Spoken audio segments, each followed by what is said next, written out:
Everybody, my name is Eibon Ethos, and welcome to Eibon kind of talks for a little while he plays some gameplay in the background. So we're going to talk about a couple things right now, and the first one's going to be about uniformity. So uniformity, of course, is where we look at the different warframes and the weapons that we have in game, and how they're all kind of the same or how they're similar, but more than that, it's about how people build the weapons and the warframes nearly identical to each other every single time. You can go on YouTube and find numerous videos on how to build X character, or you can go on Reddit and find numerous builds on how to build X character. They're all usually the same. They might also give you playstyle advice, like this is how you should be playing Frost in an excavation mission. Use your bubble. Or this is how you should be playing Limbo in an excavation or in mobile defense. Or prioritizing certain warframes for certain styles of play. Oh, in a survival, you only want to have a Necros, Hydra, and these kind of guys. In a defense mission, you want to have a Frost or these kind of guys, and so on and so forth.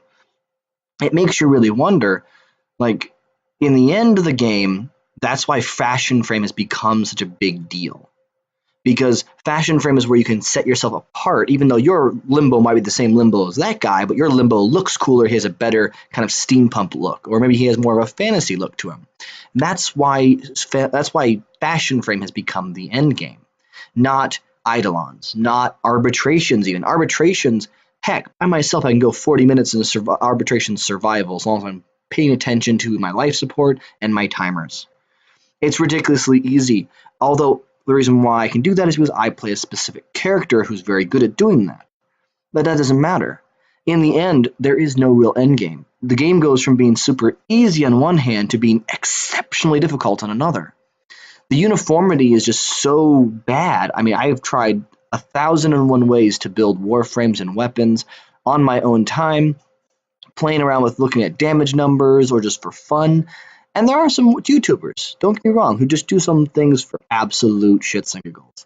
Like, for example, I can't remember who it was, but I think it was Tactical Potato was who it was. He was doing the dual Cetus or Cestus or whatever, and building them for pure recoil. And it was hilarious.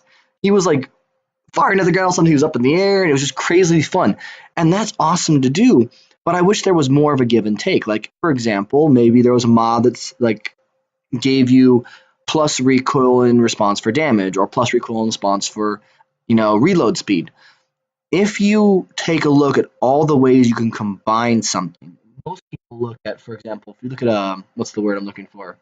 Not a Venn diagram. I'm thinking of, okay, in genetics, they have this square where it shows the two parents' genetic codes, and then they kind of match them up and say, here's your possible options for your baby's genetics.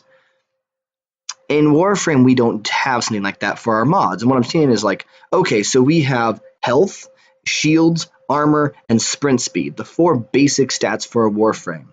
And then we have 4 other stats. We have power strength, you have power duration, power efficiency, and power range.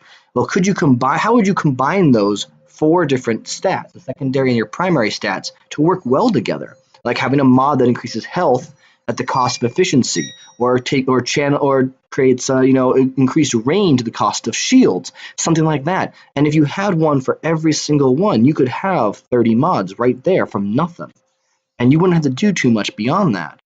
And then when it comes to looking at your resistances, additional damages, even maybe even a new category for your Warframe, who knows?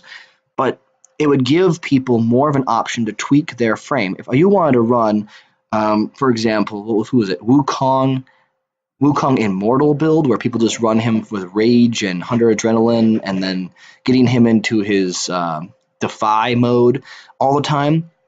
Maybe there'd be a mod that lets you increase your efficiency at the cost of reduced shields. People would run that mod on Wukong for his Defy. Or, people might also run that on, Nidus. It wouldn't work on Nidus necessarily, maybe not. But maybe it would. Maybe it'd be fine on him. Maybe you just give him flat over power strength or flat over power efficiency because he doesn't have the shields to take away. I'm not sure how that would function. But if you think about how you can combine mods, abilities together as you progress upwards, common mods might be a small improvement on one thing, but no disadvantage. Where an uncommon mob would be an advantage and a disadvantage combined, where a gold mob would be more of an advantage than it is a disadvantage. So then you have your rarities actually making a little bit more sense about where they're supposed to be sitting, and your legendary mods could be basically a gold mob with no disadvantage. That would make legendary mods incredibly powerful. People would want to get them, but the only problem is, once again, you'd start getting into uniformity. So it's hard to say what's going to make things more dynamic and more unique. And maybe it takes, fusing your mods into your Warframe to give small incremental better stats in certain places. Who knows?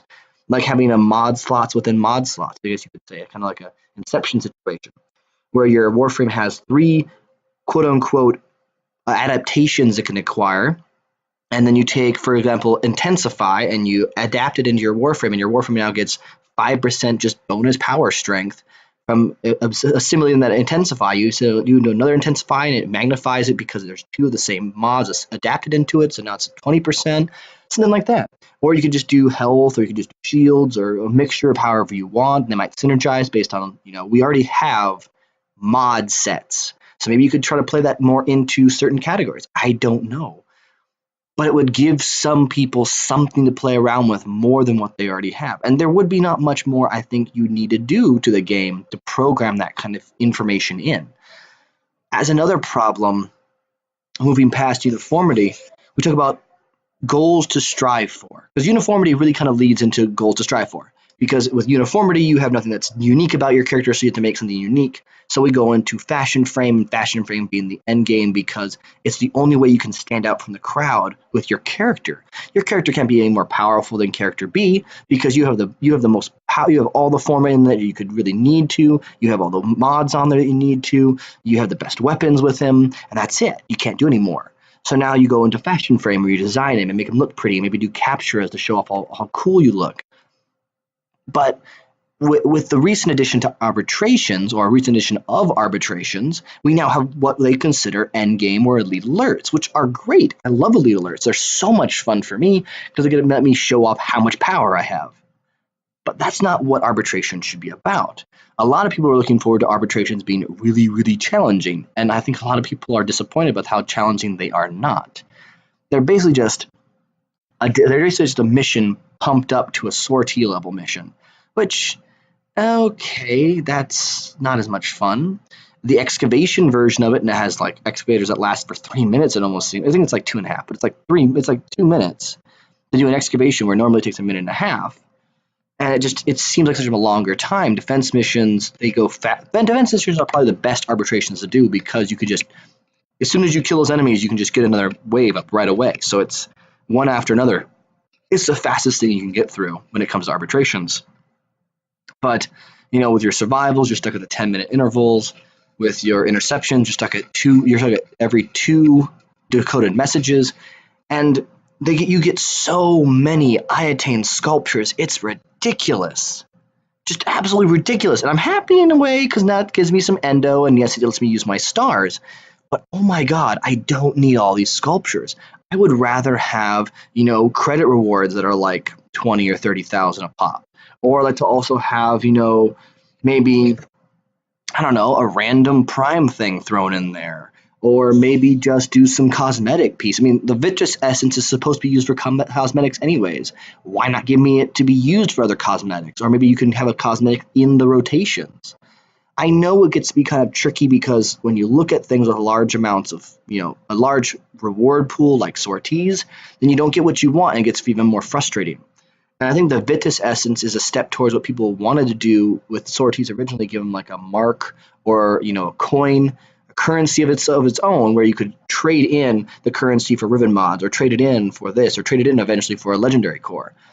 I think it's a great idea. I think the Vitreous Essence is a great way of going, but the reward pool, you need to give us something more than Iatane sculptures. I guess, I'm not a person who likes too much decoration in my dojo. I think there's some cool styles for myself, but I'm not one who wants to spend 2.5 days building a dragon out of Iatane sculptures. For people who want to do that, people who have the stars for that, people who want to take the time for it, go for it. Arbitrations are your jam, man. But when you look at like the other form of endgame that we have, we turn to the Eidolons and we look at them and go, what the hell were they thinking? ones are challenging, I suppose. But then you have people like Haro who jump in there, and then the whole challenge of breaking a piece of the Eidolon becomes null and moot because all of a sudden, oh look, I just negated all the damage. And it's usually a large amount of damage, don't get me wrong. But then you also look at things like, Trinity with her damage reduction, Gara with her damage reduction. I think Rhino and his basically health shield, and you also now have Neza with her damage reduction. And it's just like, or his, sorry. It's like, wow, there's all this damage reduction that makes your super big hard bosses and endgame not a big challenge. Not at all. That including like Loki's stealth and Octavia's stealth are also good ways if you can just ignore these heavy hitter damages because they can't see you, so they can't hurt you. In conclusion, we kind of run into this problem that, most of what's wrong with Endgame right now is we aren't given something to strive for, really. And to strive for something is the biggest thing an MMO has to do. In World of Warcraft, for example, the biggest thing you strive for is raids. Raids are your endgame. Raids are your content. You get all this good gear and you go into a raid and the raid just kicks your butt. And then you go in the raid with some people, you try to get better gear to do the raid harder. And right now, we really don't have that for us. We don't have something that just makes it continually harder, but we get better gear that makes it harder a tiny bit, just a tiny bit easier. We don't have to micromanage our cooldowns, micromanage our ability sets. We don't have enough abilities to make that worth trouble. But it's a good thing because it makes things more simple, but it's also a bad thing because we don't have the customization that World of Warcraft, even still now, has to some degree. Instead, we just have Fashion Frame. And I don't know what to really suggest to make Warframe's true endgame an endgame. I mean, you can do a lot of things. I mean, all we do these days is grind for resources. Maybe, one of the rewards for arbitrations or something you could trade in, for would be resource boosters or credit boosters or rare credit or rare resource boosters or something for a boost. Maybe what we need to have is just, I don't know, a fashion show for all the Warframe people to submit their Warframe to, kind of like they already do for Captura. I don't know. I don't know what Warframe really needs for an endgame, but it has to be something. So, everyone, I thank you very much for listening to this big old long rant and banter. It's been an honor and a privilege to be having my videos up on YouTube, having you guys watch them. Until next time, please leave a comment in the comment section if you have any questions or anything you want to see for the next time. Leave a like if you liked it, and of course subscribe if you want to see more. If you didn't like it, please leave a comment and let me know why. Until next time, everybody, thank you so much for watching, and I will see you all in my next video. Bye-bye.